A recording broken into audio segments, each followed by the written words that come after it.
Dapat ibang video. Sige, sige. Yung mo yun. Lapit ka. May audio. Audio. Okay. Kasi, Hawak. may nakalagay dito kasi yung people of the prince. Hindi naman sinabi the prince, no? Tayo na, friend. Hindi, yung people of the prince. The people of the prince that shall destroy the city and sanctuary. So not per se yung prince. Ulitin mo yung tanong record mo. Hawakan mo to. Paulit-ulit din dito. Okay. Ang sabi ko, ang pagkasabi ng Bible is, the people of the prince shall destroy the city and sanctuary. Hindi sinabing the prince. So the people Of the prince. ibig sabihin, parehas din niya ng kay Antiochus Epiphanes na ayaw niya talaga yung Jerusalem. Hindi naman talaga niya sasakupin dapat.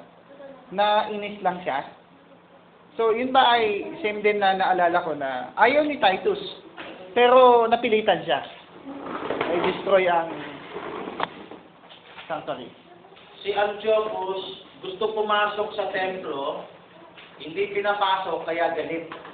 Ang higante, sinalanta niya yung Jerusalem at Israel. Si Titus, hindi niya habol pumasok sa templo. Hindi niya habol sa templo. Hindi niya habol sirain ang templo. Okay? Ang habol ni Titus, tumigil ang pag-aalsa. Aalsa lang ng mga tao. Oo, makinig kayo, Sister Ann. Kasama si doon, di ba? Si Josephus. O siya lang nagsusulat. Si Josephus, captive niya. Kapit niya si Josephus. Oo. Ngayon, gusto niya patigilin ng alsa, ayaw tumigil ng alsa. At matagal sila naghintay, nag-siege sa Jerusalem. Yung mababasa niyo sa lumang tipan na kinakain na yung baby nila. Kasi wala na makain. Diyan na yun. Iniinom na yung sariling gatas, kinakain na sariling baby. Yung mga mayayaman sa Jerusalem, may dayami. Yan ang pagkain. Yung mga balat na sapatos, kinakain. Walang makain. Pero nag-hold out sila. At pinahirapan nila yung mga Romans. Na makapasok. Oo. May siege machine na dyan, nag-ukay pa sa ilalim para pabagsakin yung siege machine. At nilagyan ng apoy. So maraming bagay na Labanan pa yan. maraming bagay na hirap talaga yung Romans pabagsakin yung walls ng Jerusalem. So, inis na inis yung tauhan ni Titus. Kaya nung makapasok na, dahil sa hukay bumagsak na yung wall, hindi na papigilan yung pagsunog sa templo. Kahit sabi ni Titus, huwag niyong gagalawin ng templo, sinunog nila yung templo. Hindi mahal ni Titus. Gusto niya i-preserve yung templo kasi wonder of the world yung gawa ni Herod. Gawa ni Herod yun eh. Si Herod parang decoy ng third temple eh. Yung templo ni Herod parang decoy ng third temple. Yung Matthew 24 na pinabasa niya, yung magagarang templo na yan, na magagarang gawa sa templo na yan. Kay Herod yan. Parang gusto niya lampasan yung kay Solomon. Pati yung maganda kay Solomon. No. Makinig ka. Maganda yung kay Solomon, pangit yung kay Zerubbabel. Bakit?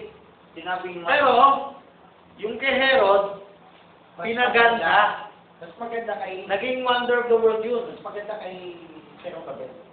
Kay Zerubbabel at kay Solomon. Alam niyo bakit? Bakit naman sabihin mas maganda kay Solomon? Hindi, alam niyo bakit mas maganda kay Solomon yung kay Herod? Alam niyo bakit? Mas maganda kay Solomon? Kay Herod. Mas maganda kay Herod? Alam mo bakit mas maganda yung kay Herod kaysa kay Solomon? Anong ginanda? Isipin ninyo, yung building na walang bakod, yan ang kay Solomon. Yung bill kay Herod, ang lawak, pinalawak, may bakod, at meron pang mga kwarto-kwarto. So, sobrang ganda. May swimming pool pa. Ang bautismo. May dating swimming pool na yun. No, kay Solomon walang ganun. So, kay Herod, kasi negosyo yun eh. Negosyo na baka rin. Solomon, meron siyang ano ba yung tapon niya? Hindi sa templo yun. Hindi sa templo yun. Fortune na mga yun. Bakit si Solomon nag-ipon siya ng mga yung aqueduct na ipunan ng Hindi templo yun eh. Ang pinag-usapan ng templo, tayo pag lumayo, no? Maraming ibang gawa sa Solomon. Yung Solomon's porch. Portico na nakasulat sa Bible. Pero iba yun, ang pinag-usapan ko kay Herod, kung nakita niyo yung CCS, yung temple complex, nakatin na kayo ng parang, ito na lang.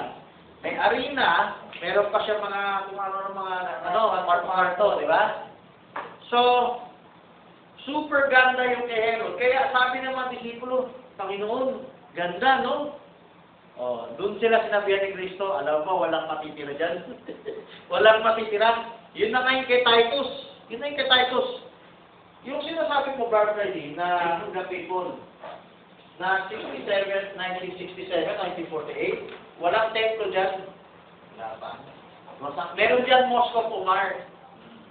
Kawag nga ng Muslim eh, binawi ka lang ng Israel eh. So yung people of the prince, 1948, ang state of the nation na yan, state of ano na yung people of the prince, wala nang ibang panahon kundi kay Titus. Huwag mo na ilagay sa huling panahon. Type na lang yan. Antichrist. Type na lang yan sa last week of Daniel na may darating ulit at yuyurakan ng Jerusalem. So itong people of the prince, ito yung mga sundalo ni Titus na ayaw paawat. Ayaw nila magpaawat. Yun yung sunira. Sunugin ang templo. Oo. Kasi yung prince si Titus yun. Si Titus yung prince. Yung people. Bakit prince? Kasi ang emperador ay yung tatay niya, Vespasian. At alam niyo ba, niya ba, king? emperor nga eh. Hindi lang king, emperor. At ito, pakinggan niyo to Alam niyo ba, ebidensya itong people of the prince sa 70 weeks of Daniel na ang putol ng orasan ay between 69 and 70th. Nasundan niyo? Yes. Ang 69,